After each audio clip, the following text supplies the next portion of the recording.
New at noon, the Eugene Pride March and Rally is canceled this year, and organizers say it's partly because of security concerns. According to organizers, protesters showed up at last year's event, and organizers were worried about a repeat this year. They say they suffered a big setback to their security plans yesterday when police told them they needed a parade permit, which they are calling a double standard.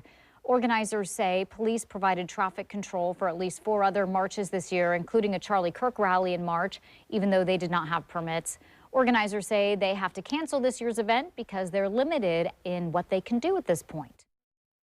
Reached out to Eugene Police, and while they did not address any accusations about a double standard, they did say, quote, "We care deeply about the safety of everyone involved and the broader community, and we're sorry to hear they feel they need to cancel their event."